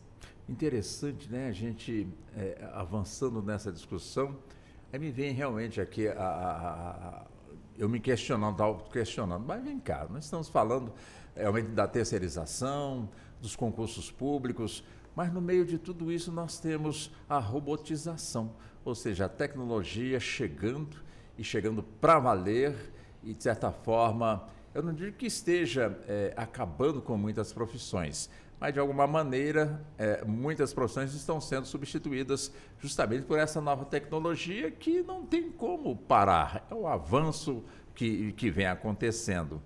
Enfim, quando falamos nessa nova lei que chega, será que não faltou alguma coisinha ali que, de alguma maneira, tratasse dessa questão, dessa nova tecnologia que, de alguma forma, vem substituindo muita mão de obra, muitas especialidades em determinadas funções, doutor Alexandre? Bom, essa é uma realidade que não cometeu a todos nós, né? Na própria advocacia está cada vez mais comum o uso das ferramentas de inteligência artificial. Isso eu tendo a acreditar que não vai substituir a mão de obra. Eu acredito que vai qualificar a quem conseguir entender os meandros dessas ferramentas e utilizá-las para um bom, de uma forma saudável, né? Porque ela também pode ser utilizada de maneiras diversas que a gente tem visto que são bem problemáticas, né? Nesse decreto especificamente, como ele já trata desses direitos trabalhistas que já estão consolidados, para garantir esses direitos para os trabalhadores terceirizados, eu acredito que não seria realmente, da forma como o presidente fez, não adentrar nesse mérito, que tornaria uma discussão muito mais ampla, né? E eventualmente até uma resistência à aplicação desse decreto. E aí, trazendo o gancho que a doutora Cíntia trouxe da solidariedade, mas num outro sentido de solidariedade, um ponto importante é a gente definir e monitorar como vai ser atribuída essa responsabilização solidária quando se identificar que uma subcontratada não está cumprindo os direitos trabalhistas daqueles funcionários. Isso acredito que vai ser uma construção jurisprudencial. Vai se adotar, por exemplo, o conceito de grupo econômico, vai ser só da atividade daquele contrato ou em outras atividades daquela empresa que foi subcontratada, porque vai necessariamente se construir qual o contexto em que vai ser feita essa responsabilização, qual é o limite dessa responsabilização. Vai haver algum tipo de excludente, a empresa vai poder alegar essa atividade, eu nem tinha conhecimento dela, eu vou ser responsabilizado ainda assim, né? E nesses casos a gente tem que aguardar como vão ser feitos esses julgados, mas especificamente em relação às novas tecnologias, para esse ponto específico, acho que o presidente foi bastante feliz no decreto de não ampliar essa discussão para esse ato normativo específico. Doutor Gilbert, ainda nessa mesma linha, você fica à vontade também para, enfim, se eu ponderar ou trazer dentro da discussão que foi dita aqui pelos pares, fique realmente aí à vontade. Quer dizer, essa discussão nossa, de alguma forma, ela tem que ter realmente aí, com toda certeza, estou afirmando, a responsabilidade, e nós estamos tendo com toda certeza, de fazer chegar de forma muito clara aí para a pessoa, o profissional que busca, portanto, aí um emprego numa empresa que terceirizou, portanto, a mão de obra, até para evitar aquele pavor, porque tudo que é novo, de alguma forma, amedronta. Daqui a pouco alguém pode esparramar aí, olha, uma fake news, tem um novo decreto aí que agora, para ser terceirizado, olha, aí já vai assustar aquele que não está tão qualificado assim, em termos, enfim, da mesma função. Enfim, já fica preocupado, o que eu vou fazer, se entrar uma empresa nova, vai exigir o que de mim, e o que eu tenho que fazer para poder realmente garantir a minha permanência nesse trabalho. É isso que eu gostaria também de avançar também com os senhores e também com o senhor, evidentemente, doutor Gilbert. Perfeito. O primeiro ponto que é importante que fique muito claro para quem está nos ouvindo e nos assistindo também no YouTube, é que o decreto trata especificamente da administração pública direta e trata da administração pública direta federal, é importante que fique claro, fundacional e autárquica. É específica para profissionais que atuam nesse ambiente. Então, você que trabalha no Ministério da Economia, você que trabalha no Ministério da Saúde, você que está em alguma fundação federal, numa autarquia federal. INSS, por exemplo. Você está dentro desse meio e é para você, terceirizado, que isso se aplica. Você é terceirizado do município de Porto Alegre. Não se aplica diretamente a você neste momento, mas isso vem até o que o doutor Alexandre respondeu anteriormente sobre a possibilidade de se ampliar para os demais entes políticos, ou seja, os municípios e os estados. Então, no momento, é para quem está no ambiente federal. Esse é o primeiro ponto que precisa ficar claro. Bom, com relação aos direitos, o decreto traz uma situação que eu também volto ao doutor Alexandre, que nos respondeu muito bem, sobre como ficará para os contratos que estão já em vigência. Essa é uma questão aí ainda que não está totalmente claro para mim como será feita essa alteração. Porque, de fato, para os novos contratos se aplica, não há nenhuma dúvida. Novos contratos com a administração pública se aplicará esse regramento. Agora, como isso será tratado, se haverá algum tipo de alteração contratual, essa é uma questão que nos próximos capítulos nós iremos descobrir e trabalhar com mais calma. Inclusive, eu faço um adendo que eu acho que é relevante, que nós conversamos em off, mas não ao vivo, para que todos tenham essa percepção. Estamos falando de um decreto, e por isso eu parabenizo o Walter, parabenizo toda a equipe, a Rádio Justiça, porque estamos falando de algo que tem sido pouco divulgado. São 17 mil pessoas diretamente impactadas, além de toda a administração pública federal. Isso tem sido pouco tratado. Mesmo entre especialistas, poucos têm conhecimento a fundo sobre essa matéria. Então, de fato, parabéns por disponibilizar esse espaço para que tivéssemos essa discussão. E como tudo que acontece no direito, essas primeiras discussões elas vão se amadurecendo. Então, naturalmente, pode ser que daqui a pouco, com maior ampliação do debate, a gente tenha percepções mais claras. Agora, eu queria trazer um ponto que eu também acredito que seja valioso. Nós estamos com uma preocupação mundial a respeito da Agenda 2030, que trata dos 17 Objetivos de Desenvolvimento Sustentável, tem 169 metas. E por que eu falo sobre isso? Primeiro porque o objetivo número 8 é o que trata do trabalho decente. Trabalho decente, também crescimento econômico, mas trabalho decente. É disso que a gente está falando. Para quem estiver acompanhando o decreto, depois volta lá no artigo 2º para verificar. Nós estamos falando de segurança do trabalhador, combate ao assédio, combate ao trabalho infantil, combate ao trabalho análogo a escravo. Estamos falando de questões que são mínimas da dignidade da pessoa humana. Nós estamos falando também aqui de algo que o Brasil se comprometeu internacionalmente a promover, que é o trabalho decente. Inclusive, parabenizando a Casa no que diz respeito ao seu esforço com a Agenda 2030. Quem tiver curiosidade, depois acessa o site do Supremo Tribunal Federal, no link Agenda 2030, para verificar quais são as medidas que o próprio Supremo Tribunal Federal toma visando o desenvolvimento sustentável. Até eu faço um adendo que eu vi recentemente, a questão do bosque, que agora teremos 5 mil árvores plantadas aqui em torno do Supremo Tribunal Federal como um dos compromissos para a questão da compensação de carbono. Então o Supremo tem preocupação com a Agenda 2030 e, naturalmente, a cada passo tem que ir avançando.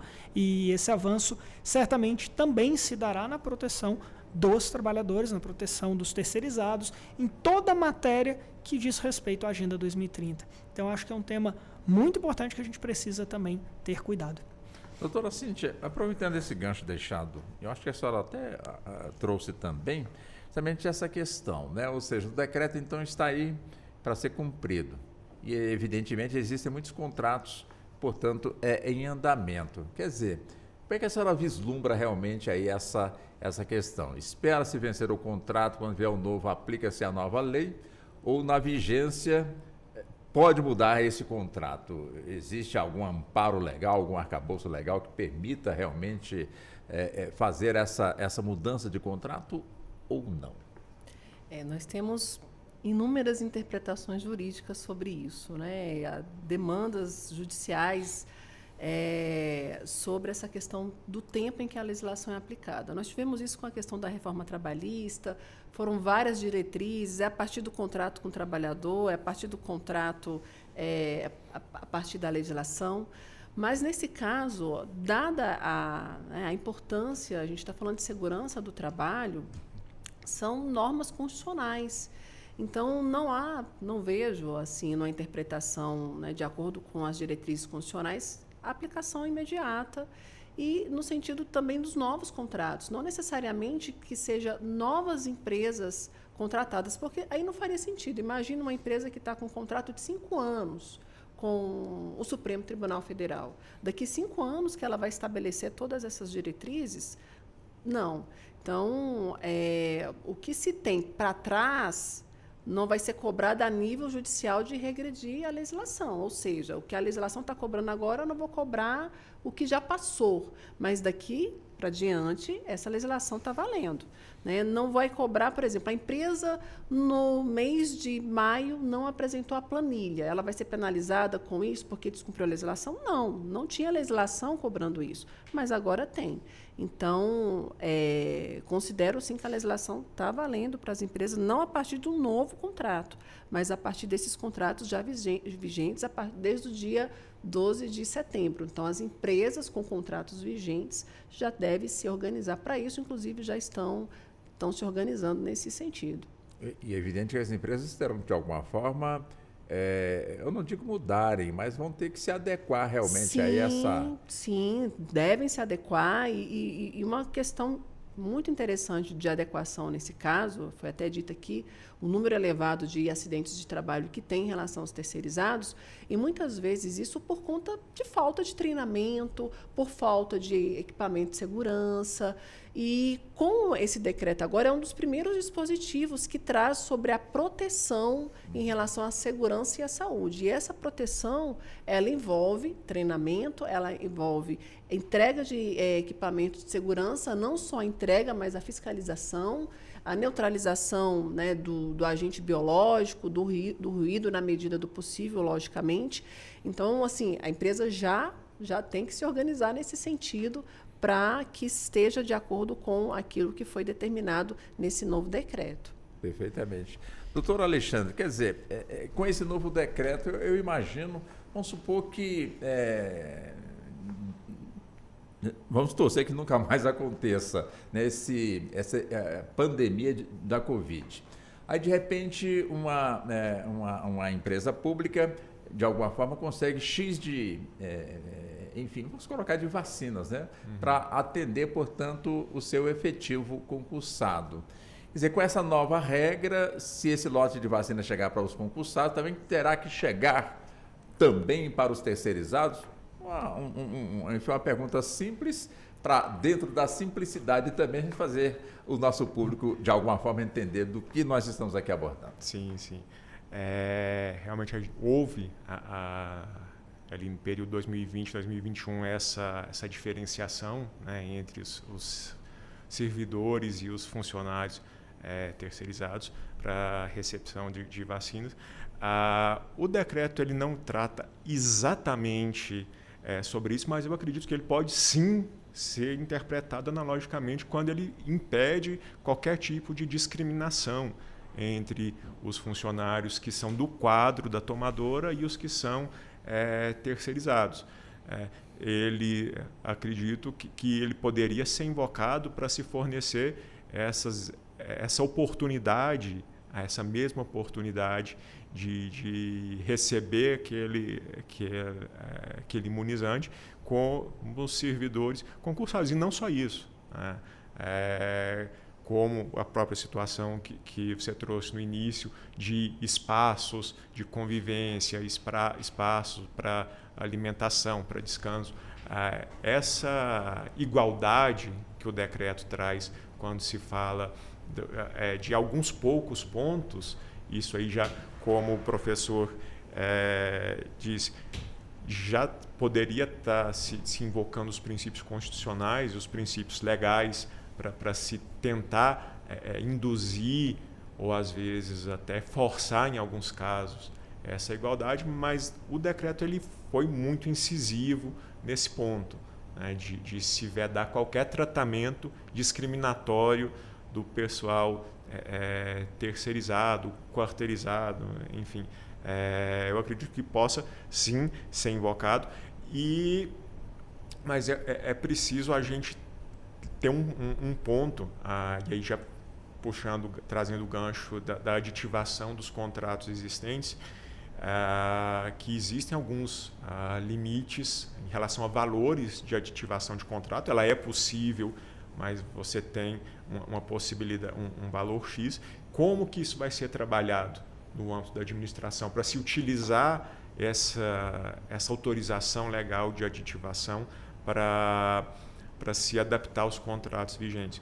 Porque na instrução normativa em relação à compensação de horas, o Ministério da Gestão e Inovação ele foi claro.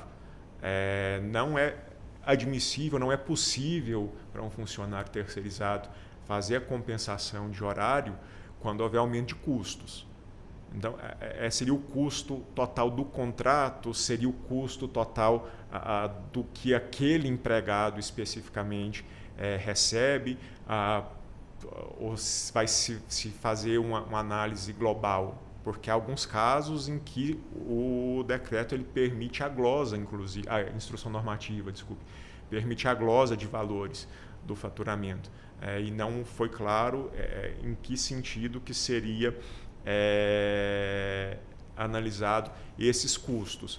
Então, são questões que, como o professor Gilbert trouxe, a gente está num primeiro momento de discussão de um ato normativo muito recente, pouco divulgado, e isso vai ser amadurecido. Certamente, daqui a 1 ou 2 meses, se a gente for ter a mesma conversa, nós vamos trazer percepções bem mais maduras e, eventualmente, até com posições e com interpretações distintas do que a gente está tendo hoje. Quer dizer, interpretar essa lei diante do que já foi colocado aqui, né? Aproximar o máximo os direitos entre, evidentemente guardando as devidas proporções, entre o empregado terceirizado e o empregado concursado. Quer dizer, como é que fica a questão, um assunto simples também que com toda certeza interessa tanto para o terceirizado como também para o empregado público. A questão do ticket refeição vai ter que ser igual, ou seja, para o terceirizado como também para igual, que eu digo assim, mesmo valor, né? Tanto para quem é da casa, vamos colocar assim, como para o terceirizado. Ou esse assunto não está embutido aqui, não está dentro da interpretação desse decreto, doutor De Angelis? Walter, você nos coloca uma questão que é muito rica e isso é uma das questões que mais me aflige às vezes no direito, faço um desabafo com os colegas, porque às vezes as questões que parecem mais fáceis são as que causam mais dúvida, que têm uma profundidade a mais por trás. Então, é uma questão prática, é uma questão simples, mas confesso que eu não vislumbro no decreto essa garantia de que haverá um equilíbrio, uma igualdade, uma isonomia completa. Acho até que o decreto, se essa for a intenção, pode vir eventualmente a ser alterado, complementado, para deixar isso mais expresso, porque se está causando dúvida e não foi a intenção, poderia ter sido mais expresso. Agora eu quero pegar essa sua pergunta e o relato anterior sobre a questão do refeitório, que de fato muito incomoda, e trazer de novo a referência da Lei 6.019 de 74, e aí eu faço para o ouvinte que tem uma atenção um pouquinho maior aos detalhes, eu faço referência ao artigo 5º-A, parágrafo 4º. Eu vou pedir licença para fazer a leitura desse ponto específico, sem ser chato, é claro, mas olha a relevância do que a gente está falando. Diz assim, que a contratante poderá estender ao trabalhador da empresa de prestação de serviços o mesmo atendimento médico ambulatorial e de refeição destinado aos seus empregados, existentes nas dependências da contratante ou local por ela designado. Então fala na possibilidade aqui de ter o mesmo tratamento ambulatorial, o mesmo refeitório. Qual é o problema? O problema para mim está no poderá. Porque o poderá é uma carta aberta, ou seja, pode sim colocar para que todos os trabalhadores se alimentem juntos, como iguais que são, mas não poderá fazer esse tratamento. E se assim não quiser, a lei não obriga.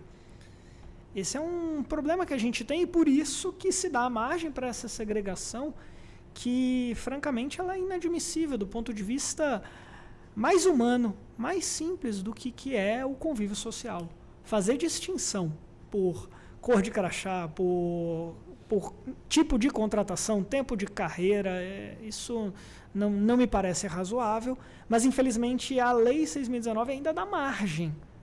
E aí onde eu faço, quando eu invoco a Constituição, a própria dignidade da pessoa humana, quando eu invoco a Agenda 2030 e o trabalho decente como ODS 8, para dizer que isso é inadmissível. Essas situações são inadmissíveis e a gente precisa evoluir enquanto sociedade, enquanto administração, enquanto empresa. Enfim, são questões que precisamos evoluir de fato. Doutora Cíntia, nesse decreto consta ali que pode diminuir a carga horária, né, de 44 para 40, sem mexer no salário. Como é que a senhora vê isso? Isso está diretamente relacionado ao princípio da irredutibilidade salarial, previsto no artigo 7º, 6º da Constituição Federal. Então, é um dos princípios máximos dos direitos trabalhistas, é a irredutibilidade salarial. Existem casos muito específicos em que pode haver essa redução. Um deles é a previsão em norma coletiva, seja acordo coletivo de trabalho, convenção coletiva de trabalho, mas a regra é que não pode haver essa redução de salário, da remuneração. Então, o decreto ele perfilha justamente essa diretriz constitucional quando traz que, olha, não precisa ser necessariamente uma jornada de 44 horas, pode ser de 40, mas esse trabalhador ali contratado, ele não pode sofrer uma remuneração, uma redução na remuneração por conta dessa redução. Então, ele fala em adequação de jornada, deixando claro que não pode ter a redução salarial. Acaso, né, o decreto tivesse sido omisso nessa expressão e só falado sobre a viabilidade de redução da jornada, ainda assim teríamos a diretriz constitucional no sentido de que não poderia reduzir esse salário desse trabalhador. E então, assim, foi ainda mais específico, né, para que não tenha dúvida, está claro ali, não precisa consultar a Constituição. Olha só, já estou trazendo aqui para você. Não pode reduzir o salário. Então, esse dispositivo constante no decreto vem justamente desse princípio básico do direito de trabalho, que é a redutibilidade salarial. Doutor Alexandre, eu não sei se no decreto tem, enfim, mas eu vou provocar. Quer dizer, a questão da pessoa com deficiência, né, que atua, portanto, numa empresa terceirizada com essas novas regras, de alguma forma está alcançado nos seus direitos, como também nos seus deveres, evidentemente, como também a questão salarial, a igualdade salarial entre gêneros, né, homem e também a mulher. Como é que o senhor vê também esse aspecto? Ou seja, ele, de alguma forma, esse decreto contempla essas questões que nós estamos aqui abordando? Ou é aquele assunto que a gente falou, olha, quer dizer, o decreto está aí, daqui a pouco vai ajustando? Como é que o senhor vê isso? Sim, sim. Eu acredito que, de alguma forma, ele acaba contemplando também pelo princípio da não discriminação, mas também fazendo a interpretação com todos os normativos que já existem hoje. Nós temos aí o Estatuto da Pessoa Portadora com Deficiência, que já garante uma série, tenta garantir, apesar de já estar promulgado há bastante tempo, ainda há, infelizmente, o descumprimento das disposições do Estatuto em vários níveis. Então, já poderia se invocar ele para garantir essa igualdade. A questão da igualdade salarial também, tanto para pessoa com deficiência como entre os gêneros, ela também é uma política de Estado hoje que se busca. Inclusive, há vários normativos editados pelo presidente Lula que tentam trazer essa isonomia.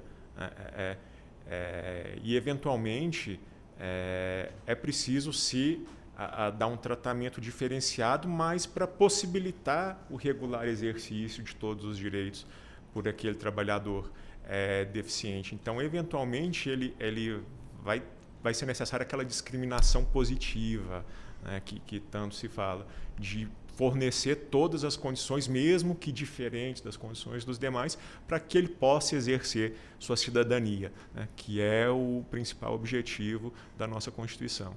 Ou seja, dentro dessa questão que nós estamos então abordando, doutor De Angelis, a empresa que venceu, portanto, a licitação vai encontrar já um número de funcionários que serão recontratados ou contratados por essa nova empresa.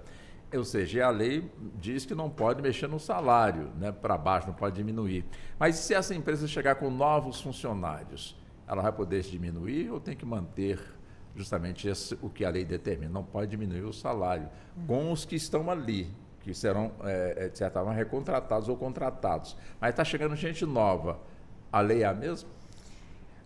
A lei tem que ser a mesma para todos, a proteção deve ser a mesma para todos os trabalhadores. Penso que nessa situação a gente não teria muita dificuldade para entender que os novos trabalhadores que estão ingressando devem estar em pé de igualdade à luz de um princípio, e estamos invocando vários princípios nessa altura do debate, que é o princípio da isonomia. Um princípio fundamental em que, se estão todos naquela condição de terceirizado, trabalhando no mesmo órgão, vinculados a uma mesma empresa, é razoável e compreensível que se mantenha o mesmo equilíbrio salarial, porque a própria Constituição prevê que não tenhamos discriminação no que diz respeito a esse tema. Trabalhadores que exercem o mesmo ofício devem receber o mesmo salário. A única distinção que a gente ainda tem, que é algo que estamos aqui também discutindo, é a questão do efetivo em relação ao terceirizado.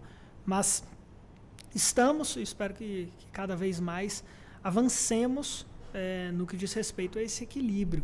Até porque eu também trago à luz o princípio fundamental que a gente tem no direito do trabalho, que é o princípio da proteção. É um princípio que a gente ainda não havia mencionado diretamente, mas que tem a ver com boa parte do que foi aqui comentado, quando a gente fala também do assédio, quando a gente fala do acidente de trabalho, quando falamos da própria pessoa com deficiência, protegida pelo Estatuto, protegida pela Constituição, protegida pela OIT. Então, assim, nós temos um regramento claro e objetivo para, nesse ponto, ter um equilíbrio salarial. Só para aproveitar o gancho, domingo nós vamos ter, evidentemente, aí as eleições. Evidente também que temos muitos trabalhadores escalados aí para exercerem suas funções como terceirizados. Quer dizer, nesse horário da votação de 5 até às 18 horas, 18 ou 17, me fugiu agora, enfim, nesse período. Quer dizer, o terceirizado, claro que a lei é nova, está aí, mas a rigor, ele tem que ser dispensado para poder exercer o seu direito de voto? Essa é uma questão interessante que eu vou até depois compartilhar com os colegas para me corrijam se eu estiver de alguma forma equivocado, mas penso que não é necessário a dispensa do dia de trabalho, mas pelo menos o suficiente para que a pessoa possa votar. Isso é o que a gente vê no país inteiro em período de eleição, porque nós temos, por exemplo, vamos imaginar o porteiro de um edifício, de um condomínio. É preciso que naquele dia algum porteiro esteja a trabalhar, mas é direito dele, constitucional inclusive, que ele possa votar. Então é natural e razoável que tenha-se um período em que ele possa exercer o seu direito ao voto, é a democracia sendo exercida pelo cidadão. Então eu vou, nesse ponto, ficar devendo conhecimento específico sobre a questão da eleição, mas penso que o raciocínio jurídico se dá mais ou menos nesses termos. Doutora Cindy, essa questão. Tá certo, doutor Gilbert, porque se a gente não seguir a premissa que ele traz, todos estariam dispensados. Não haveria ninguém trabalhando nesse dia, né? Então é preciso fazer uma escala, né, para que tenha os serviços ali sendo prestados, principalmente aqueles essenciais. Então, de fato, ele traz o pensamento, a premissa correta para a situação. Doutor Alexandre. Eu também não tinha esse conhecimento, mas aproveitei o tempo que o Dr. Gilbert possibilitou para a gente pesquisar, e realmente a lei garante ao trabalhador a ausência do trabalho durante o tempo necessário para votar, né? Isso certamente cada empresa vai fazer uma análise em relação a onde o eleitor vota, e eventualmente ele vai ser dispensado do dia de trabalho, principalmente em grandes centros como São Paulo, Rio. Uma observação só em relação aos diferencial de salários, a gente infelizmente tem visto, apesar de não ser adequado e até ilegal,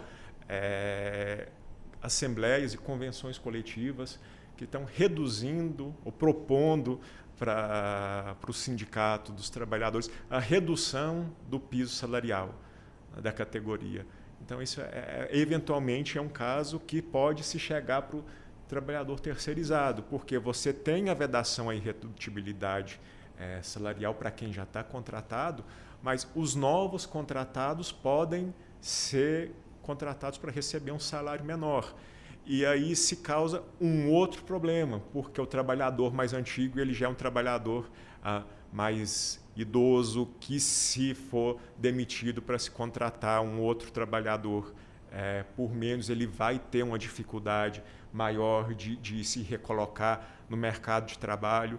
Então essa é uma questão muito, muito, muito sensível, porque o desdobramento dela não é só no salário que o trabalhador vai receber. Isso pode causar um problema social gigantesco que ainda não foi mapeado, pelo menos não que eu tenha visto, mas que a flexibilização da legislação trabalhista está se permitindo que se inicie esse movimento agora. A doutora Cíntia, com certeza, já se deparou com casos semelhantes a esse. Eu me lembrei porque eu vi, eventualmente, um caso concreto que me chamou muito a atenção nesse ponto.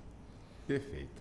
Bom, como o nosso tempo está se esgotando, temos ainda 7 minutos de programa, eu ainda peço licença para usar 1 minuto desses 7 para trazer as manchetes do nosso noticiário, o Jornal da Justiça, que entra no ar logo mais às 18 horas. Peço licença para trazer as manchetes. Vamos lá.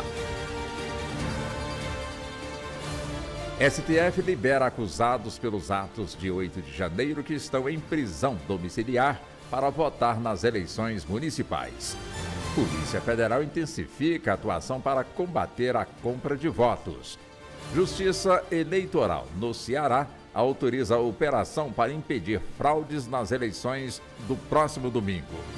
Superior Tribunal de Justiça decide que a recusa injustificada do Ministério Público em oferecer acordo de não persecução penal é ilegal. E ainda, Tribunal de Justiça do Distrito Federal oficializa a implementação do juiz das garantias no DF. O Jornal da Justiça desta sexta-feira, 4 de outubro, começa às 18 horas. São 16h54, olha como o tempo voa, doutora Cíntia, para as considerações finais, menos de 1 minuto, doutora Cíntia. Já agradecendo a senhora pela gentileza. Uau, muito obrigada. Realmente passa muito rápido, né? A discussão é muito boa e quero também aproveitar para parabenizar em relação à colocação desse tema, que realmente não foi divulgado, a gente espera que agora seja. É necessário, as empresas estão cientes, o trabalhador também precisa estar ciente. E obrigada a todos, foi uma honra participar com pessoas tão gabaritadas, como o Dr. Gilbert, o Dr. Alexandre. Foi uma tarde de muito aprendizado. Perfeito. E também com a ótima condução, Walter, excelente, não precisa nem falar, mas a gente enfatiza. Obrigado. Doutor Alexandre, também menos de 1 minutinho, já agradecendo também ao senhor pela gentileza. Eu que agradeço a oportunidade, Walter, foi uma satisfação imensa fazer essa estreia no rádio aqui. Estreou muito bem, nota 10 para o senhor. Com vocês hoje. Esse decreto, ele realmente trouxe uma possibilidade de melhoria muito grande.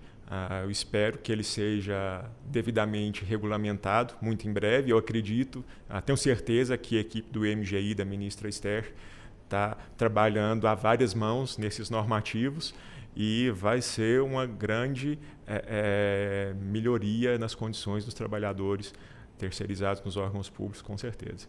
Perfeito. Dr. Gilbert, também em menos de 1 minuto, também agradecendo ao senhor pela atenção. Eu que agradeço, é sempre uma honra, uma satisfação estar aqui na Rádio Justiça. Muito obrigado, Walter Lima.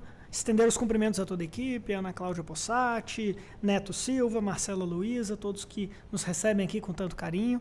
E agradecer aos colegas, a doutora Cíntia Machado, a doutora Alexandre Pereira, que me deram a alegria da companhia no dia de hoje. Muito obrigado a todos e um abraço a todos os ouvintes que nos acompanham. E com certeza esse assunto não se esgotou. É evidente que vamos voltar e o convite permanece para que possamos, então, numa próxima oportunidade, avançarmos mais ainda sobre esse assunto que é muito importante. Doutora Cíntia, um bom fim de semana para a senhora. Muito obrigado e até o nosso próximo encontro. Muito obrigado, senhora. Eu que agradeço. Doutor Alexandre, da mesma forma, nota 10 para o senhor estreando nos microfones, estreando aqui na Rádio Justiça. Muito obrigado. Muito obrigado. Até o nosso próximo encontro. Doutor Gilbert, também muito obrigado. Leve o nosso abraço à nossa querida Bernadette Alves, baita de uma profissional, a quem nós também admiramos bastante. Muito obrigado ao senhor também. Muito obrigado, Walter Lima. Uma honra. Eu deixo também aqui meu abraço ao Denis, que neste momento está também nos acompanhando no nosso YouTube, já que o programa também é transmitido tanto pela 104,7 FM, como também pelo nosso canal no YouTube, o canal da Rádio Justiça, como também no nosso canal 1.3, canal aberto também na Rádio Justiça. E assim chegamos ao fim da edição de hoje do nosso debate dentro do Justiça na Tarde, agradecendo especialmente a você e o convite para estar conosco no nosso próximo encontro na segunda-feira. Sou Walter Lima, fiz a condução deste debate que teve a produção da Ana Cláudia Possati, trabalhos técnicos do Neto Silva e a coordenação de jornalismo de Marcela Luiza. Boa tarde, bom fim de semana e até o nosso próximo encontro.